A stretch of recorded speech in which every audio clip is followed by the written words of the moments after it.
వ్యాకరణ అంశాలని తీసుకున్నాము. నేను ఒక పారాగ్రాఫ్ని సెలెక్ట్ చేసుకొని ఆ పారాగ్రాఫ్లో ఒక్కొక్క వాక్యాన్ని చదవమంటూ ఇప్పుడు మొదటి వాక్యం చదువుతారు. రామయ్య పొలానికి వెళ్ళాడు. ఇక్కడ చివరి ఏముంది? విరామ చిహ్నాలు. విరామ చిహ్నాలను పరిచయం చేస్తున్నాను. విరామ చిహ్నాలు ఏమిటి ఉన్నాయి? కామా ఉంది, మళ్ళీ ఫుల్ స్టాప్ ఉంది, క్వశ్చన్ మార్క్ కూడా ఉంటుంది. ఇక్కడ చూడండి, ఆచార్యార్థకం కూడా ఉంది. ఇది ఆచార్యార్థకం. అయితే ఇలా పారాగ్రాఫ్ చదివినప్పుడు పిల్లలు ఒక్కొక్క వాక్యం చదువుతారు. చదివిన తర్వాత ఫుల్ స్టాప్, కామ, తర్వాత ఆచార్యార్థకాన్ని గుర్తింపజేస్తారు. తర్వాత పిల్లల్ని ప్రశ్నలను తయారు చేయమంటున్నాం. ప్రశ్నార్థక వాక్యాలు ఎలా తయారు చేస్తారు? ఎవరు అనేది వస్తుంది. కాబట్టి ఇక్కడ మీకు కొన్ని కార్డ్స్ ఉన్నాయి.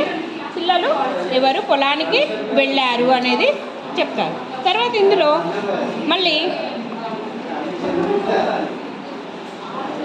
ఎవరు పొలానికి వెళ్ళారు, అలాగే కర్త, కర్మ, క్రియ, ఆ పదాలను కూడా నేను పిల్లలకి చెప్పదలుచుకున్నాను. ఆ విధంగా తీసుకున్నప్పుడు రామయ్య ఎటు వెళ్ళాడు? పొలానికి వెళ్ళాడు. పొలానికి మిస్ అయినట్టుంది ఇక్కడ. పొలానికి కర్మ, వెళ్ళాడు అనేది వాక్యం ఉంటుంది. అది ఏంటిది? క్రియ.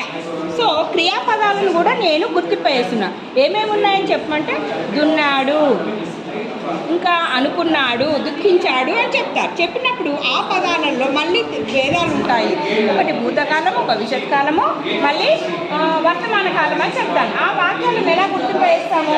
ఇప్పుడు చూడండి, భూతకాలం దున్నాడు, వెళ్ళాడు, జరిగిపోయిన కాలం. తర్వాత మొలకెత్తుతున్నాయి అంటే ఇప్పుడు మొలకెత్తుతున్నాయి, సో వర్తమాన కాలం. తర్వాత మునిగిపోయింది, అనుకున్నాడు, దుఃఖించాడు, అవన్నీ కూడా దుఃఖించాడు భూతకాలము, మొలకెత్తుతున్నాయి వర్తమాన కాలం, అనుకున్నాడు భవిష్యత్ కాలం. అంటే ఈ మూడు పదాలను కూడా వివరిస్తూ పిల్లలకి కాలాలు కూడా చెప్పవచ్చు.